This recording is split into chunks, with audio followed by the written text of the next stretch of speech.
¿Cómo estuvo este fin de semana, hermanos? ¿Estuvo mejor el clima? ¿Estuvo mejor los trabajos? Bueno, la presión en el trabajo siempre es la igual. Pero lo más importante es que estamos aquí, tenemos a nuestra familia, Dios nos dio un lugar donde vivir esta semana y Dios también nos ha dado qué comer esta semana. Así que, hermanos, estamos bendecidos por Dios.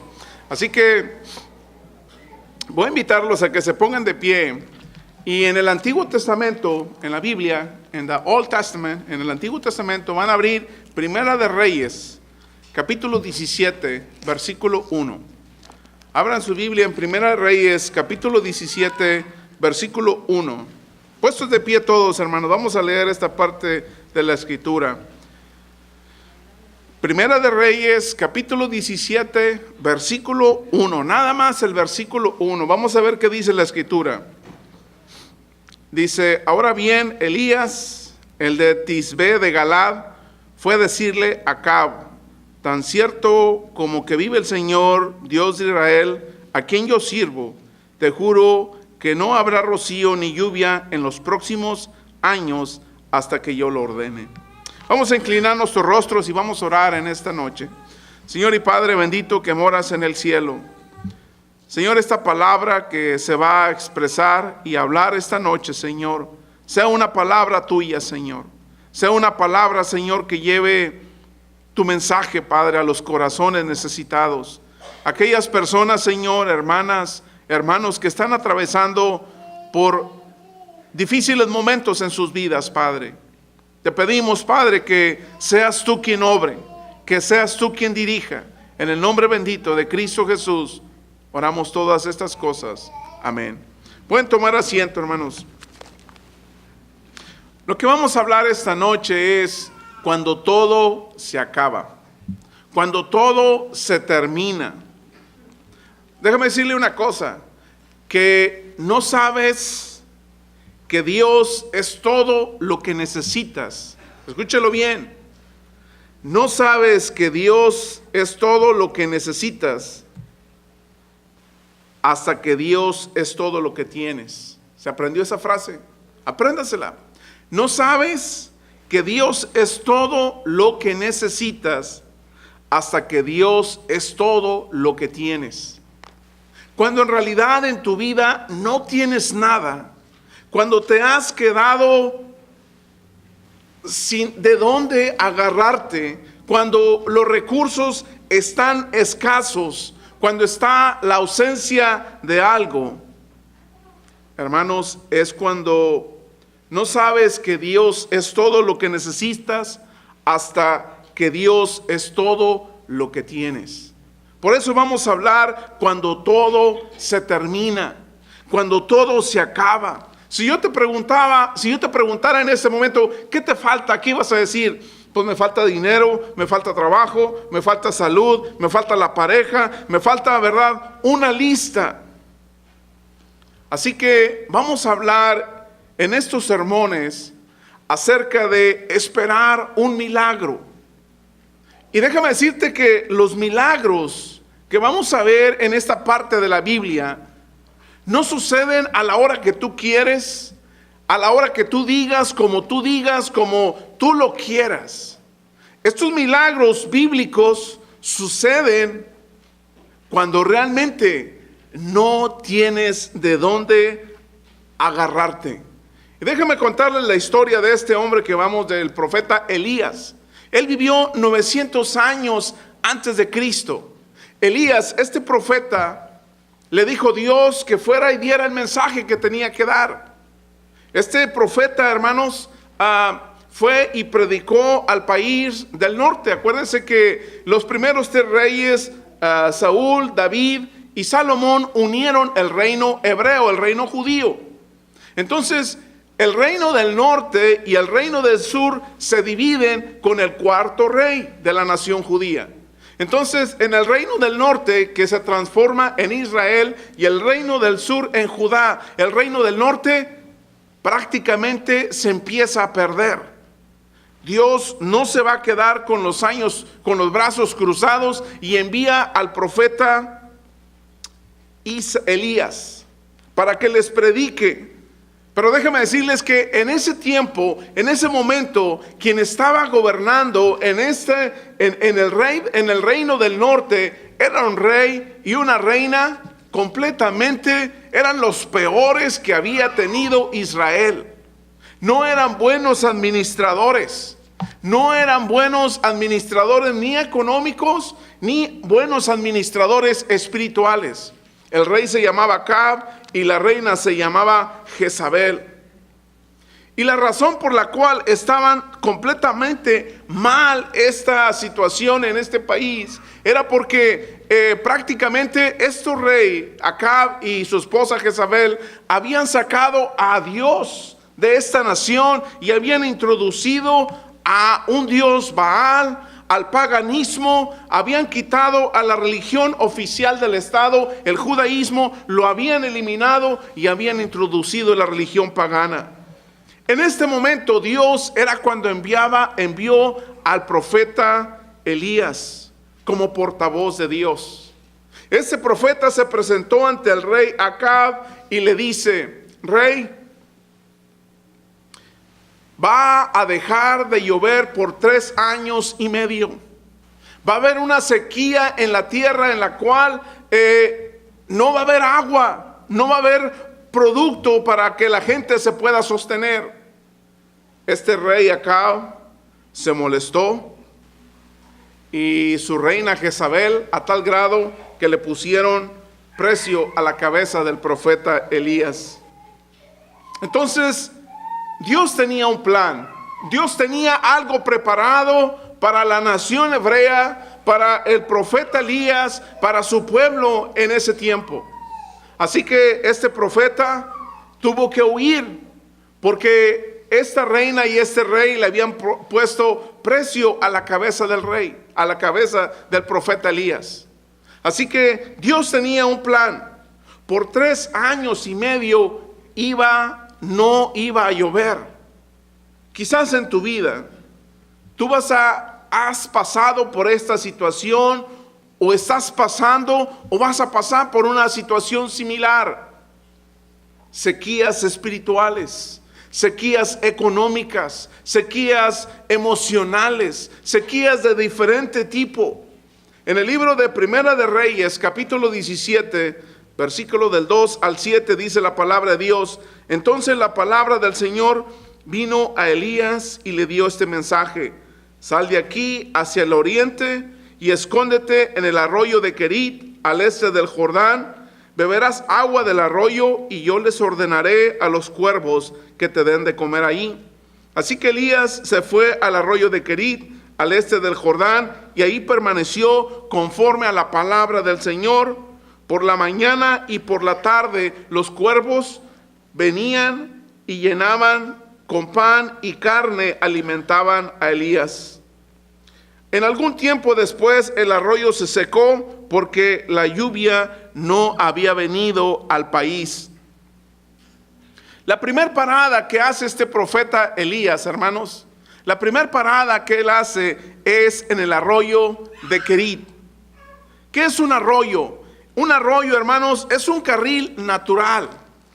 Un arroyo es algo pequeño, estrecho. Pues ahí es donde Dios está enviando a Elías. Así que, hermanos, quizás algunos de ustedes en este momento están pasando por un arroyo espiritual, por algo, hermanos, que les está llevando a una situación difícil en tu vida. Primero, ¿qué significa la palabra Querit, que era el nombre de este arroyo? Significa alejado. O sea que Elías, este profeta, estuvo alejado del panorama que estaba en ese tiempo en la nación del norte. Así que, hermanos, muchas veces en nuestra vida, cuando pasamos por estas sequías en nuestra vida, necesitamos un tiempo a solas con Dios. Necesitamos reenfocar nuestra vida. Necesitamos desarrollar una vida interior. Necesitas un tiempo a solas contigo mismo. Necesitas prácticamente una conexión con Dios. Así que, ¿qué es un arroyo? Es un carril. Eso es lo que es. Era oscuro, era profundo y angosto, pero Dios dice que Él quiere que tengas un tiempo a solas con Él. Es una situación que está pasando en tu vida. Así que Dios quiere que atravieses con Él ese lugar. ¿Quién estaba alimentando a Elías, hermanos, en ese lugar aislado? Unos cuervos. Unos cuervos que posiblemente estaban trayendo carne, a lo mejor de animales ya echados a perder. Pero sin embargo, estos cuervos estaban trayendo pan y estaban trayendo comida. Las sobras de otros era el platillo de cada día del profeta Elías. Así que en el capítulo 17, versículo 7 dice: algún tiempo después se secó el arroyo. Este concepto, hermanos, es muy importante en nuestras vidas, en tu vida. Muchas veces el arroyo en nuestra vida se seca. Muchas veces, hermanos, en nuestra vida hay momentos difíciles en la vida de cada uno de nosotros. Ahora, la pregunta aquí es, vamos a encontrar en este pasaje 3 razones por las cuales Dios permite que el arroyo se seque. Vamos a encontrar 3 razones que Dios permite que esto se seque. La primera razón que encontramos, hermanos, es que el arroyo se seca para que yo no dependa del arroyo. Esa es la primera razón. En la vida, hermanos, los arroyos se secan para que usted aprenda a depender de Dios. Hubiera sido muy fácil para este profeta Elías estar más conectado con los cuervos, con el arroyo, porque eran los que lo estaban alimentando. Le daban carne, le daban pan, y el arroyo de Querit le daba agua para tomar. ¿Y qué sucede cuando tú tienes un trabajo, cuando tienes salud, cuando tienes todas las cosas confortables? ¿Qué suceden? ¿Qué sucede en la vida de muchas personas? ¿Para qué necesito a Dios? ¿Por qué no depender de mi trabajo, de su pareja, de mi dinero, de su salud, de su título? Y a tal grado que te olvidas de Dios. Esta es una de las razones por las cuales los arroyos en la vida se secan. Para que no hagamos un ídolo de las cosas. La naturaleza humana, hermanos, es normal que se apoye o que confíe en los pájaros, en el arroyo, para buscar la felicidad. Quizás te apoyas en tu trabajo, en tu esposo, etc. Pero el punto aquí, hermanos, es: Dios seca el arroyo de la vida en tu vida para que no dependas de Él, sino que dependas de Dios. La segunda cosa por lo cual, hermanos, los arroyos se secan en nuestra vida es para llevarnos a un lugar mejor. Imagínense aquí el profeta Elías comiendo restos de animales portados por estos cuervos. Estaba, quizás no era lo mejor, pero estaba confortable. Pero muchas veces en nuestra vida necesitamos cambiar. Y déjame decirle que mucha gente puede ver la luz de Cristo y no cambia. ¿Saben hasta cuándo cambian las personas? En muchas ocasiones, hasta que sienten lo caliente de la lumbre. Cuando el doctor les tiene que decir: ¿sabes qué? Tienes cáncer, te vas a morir. ¿Sabes qué? Si no dejas de tomar, si no dejas de fumar, entonces las personas empiezan a cambiar. Hermanos, muchas veces necesitamos cruzar por las sequías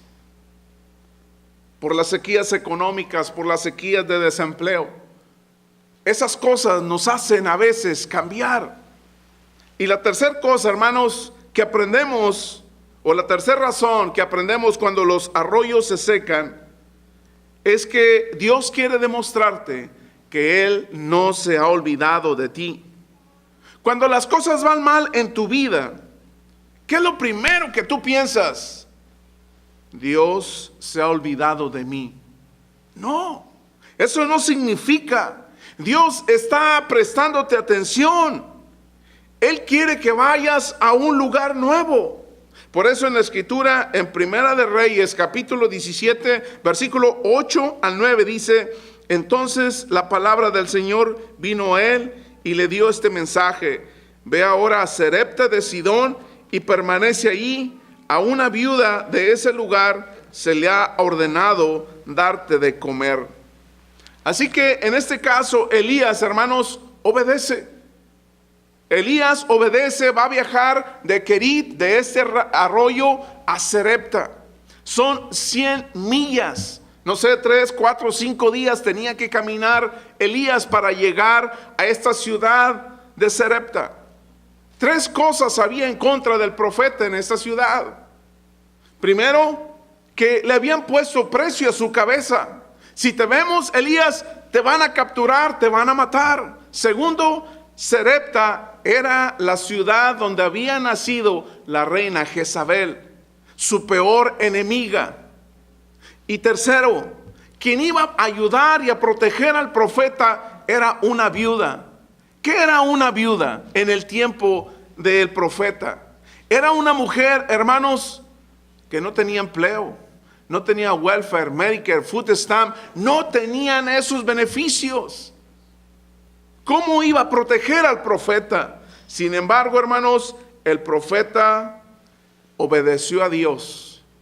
Y es interesante lo que nosotros podemos encontrar, hermanos, en ese camino que hizo el profeta de Kerit a Sarepta.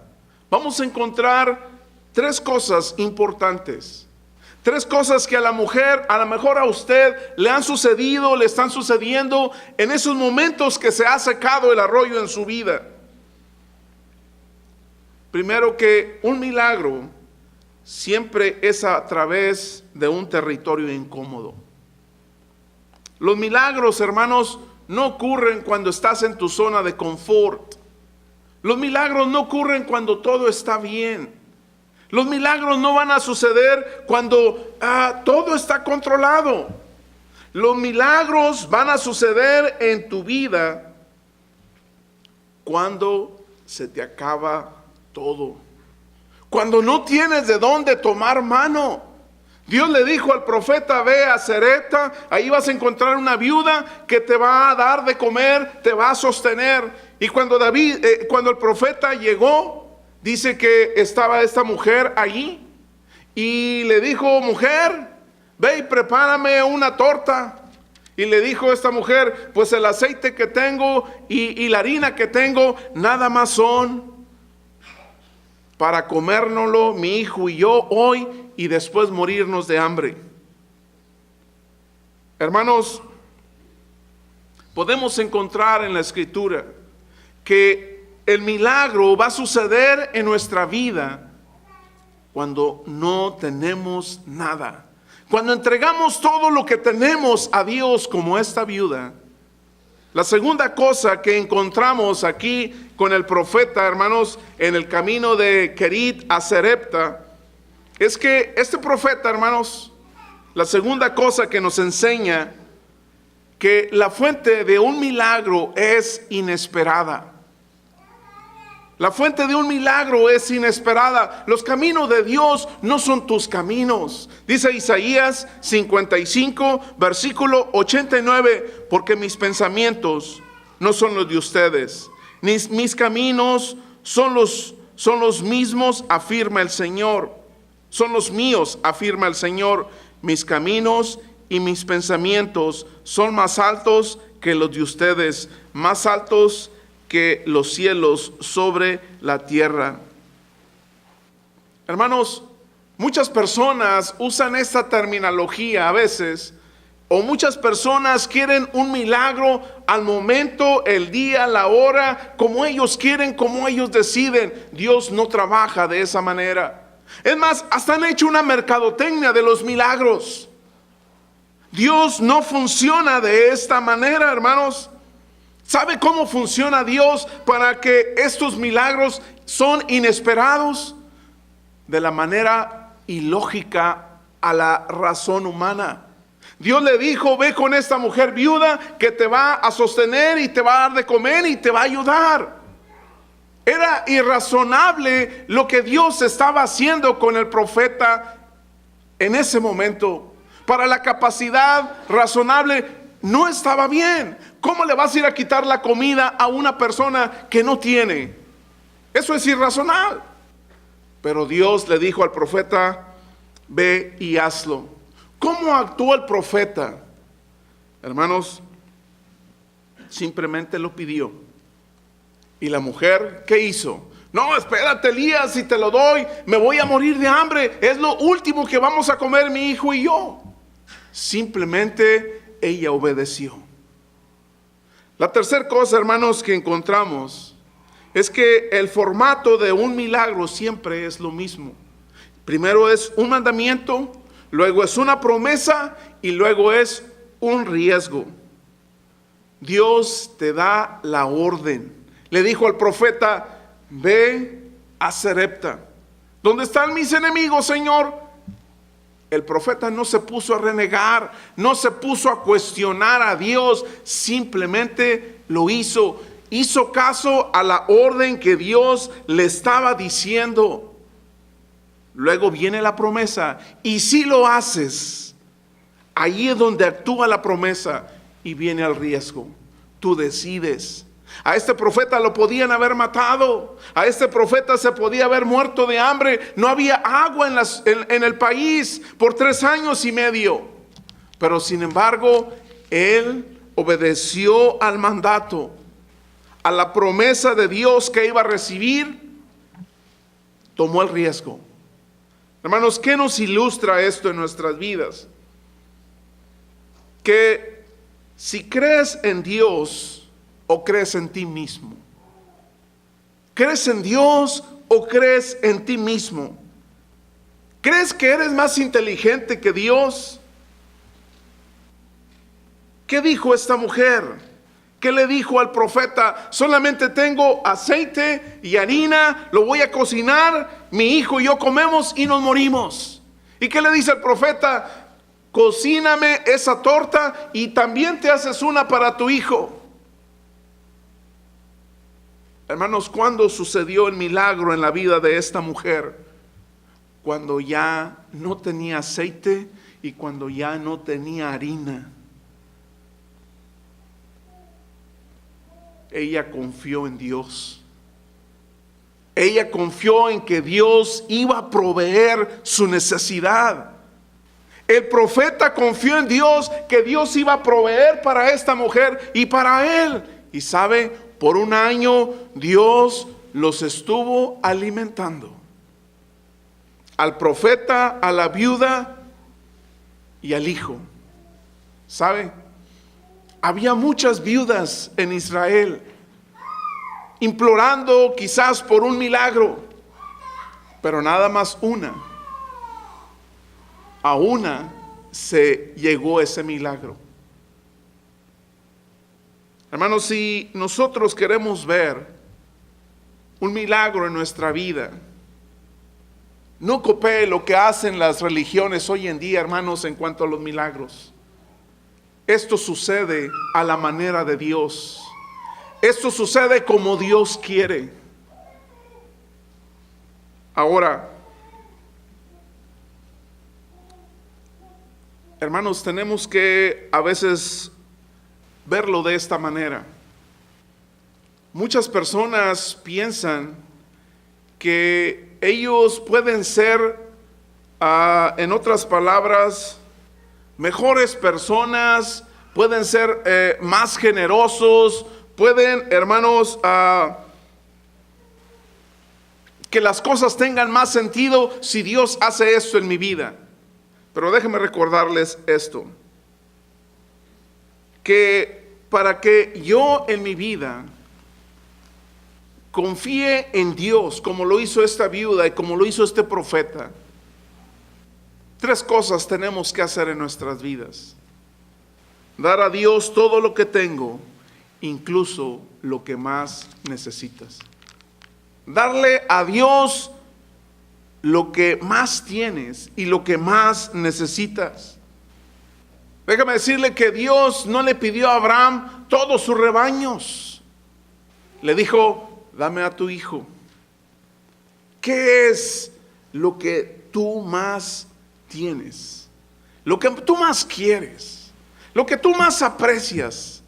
¿Sabe qué le dijo Jesús a este hombre rico? Señor, todo lo he cumplido, ¿qué tengo que hacer para heredar la vida eterna? Le dijo, da todo lo que tienes a los pobres. ¿Y qué hizo este joven? ¿Cómo reaccionó? Se dio la media vuelta y se fue muy triste. Hermanos, lo que más aprecias, ¿no se lo quieres entregar al Señor en esta noche? ¿No se lo quieres dar a Dios esta noche?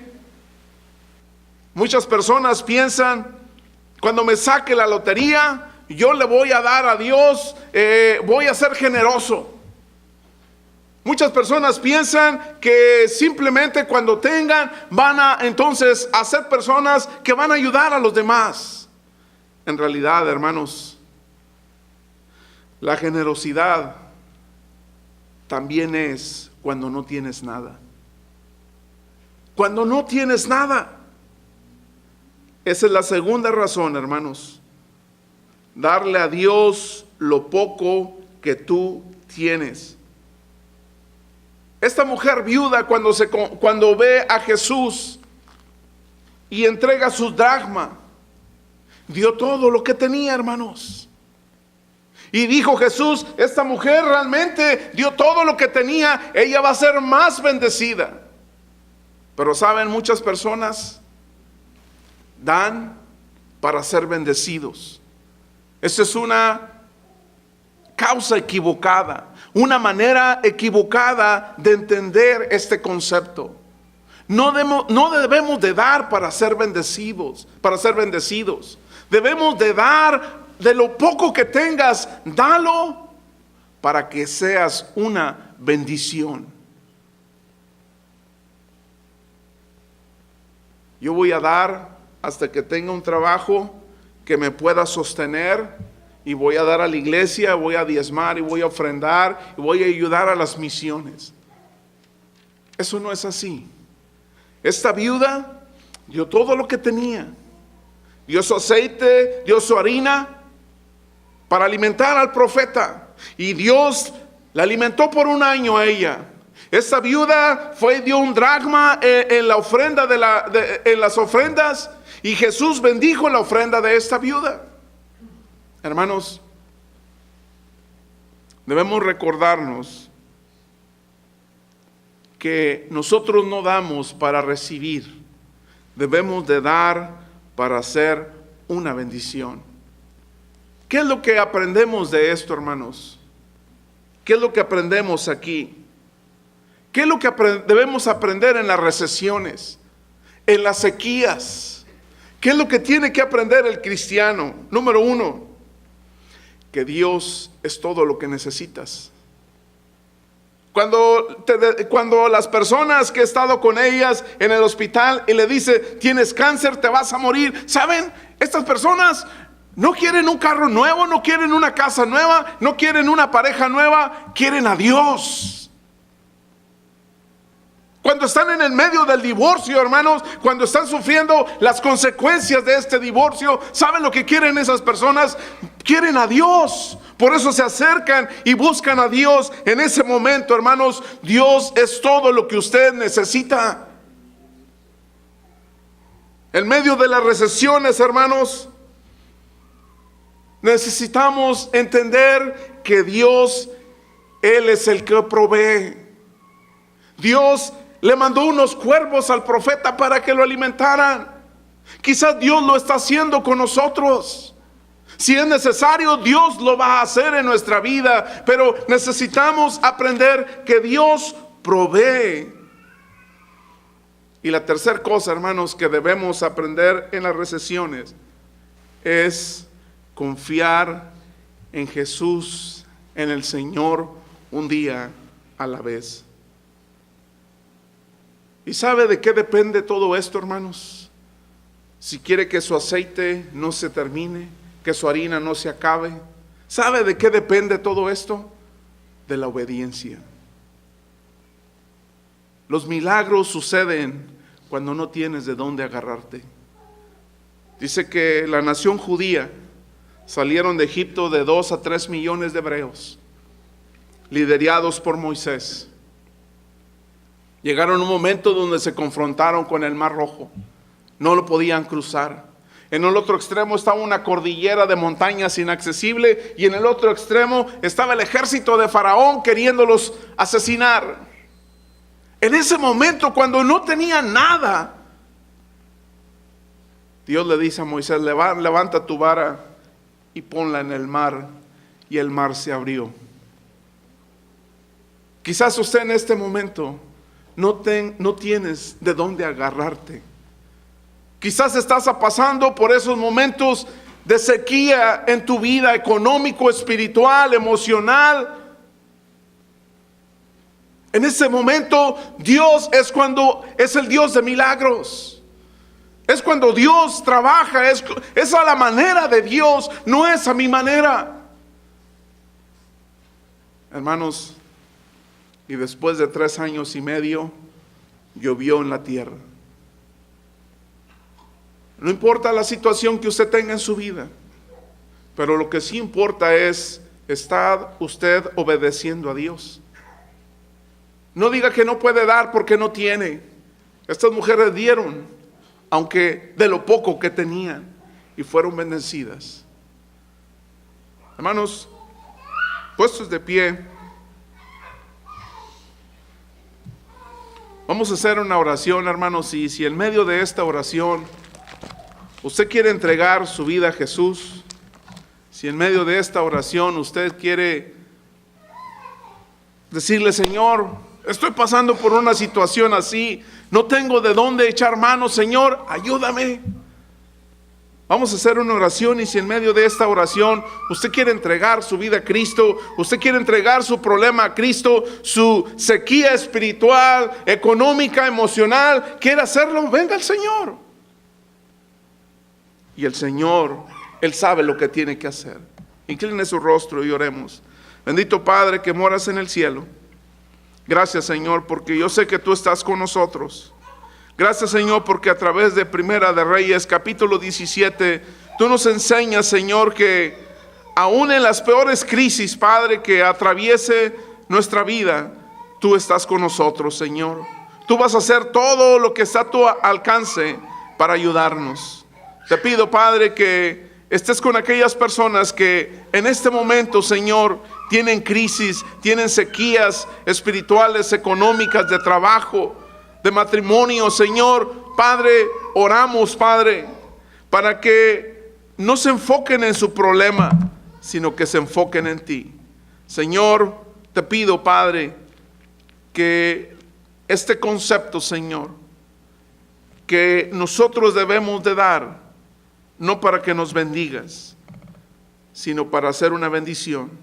Que esta iglesia de Cristo, Puente de Vida, Señor, seamos una bendición en la ciudad de Dimon. Padre, que cada una de las personas que han venido esta noche o esta tarde a oír tu palabra, regresen bendecidas a sus casas, regresen tomadas de ti, Señor, agarradas de ti, porque tú eres el único, Señor, que nos vas a ayudar, aunque el arroyo se haya secado. En el nombre bendito de Cristo Jesús oramos estas cosas. Amén. Pueden tomar asiento, hermanos.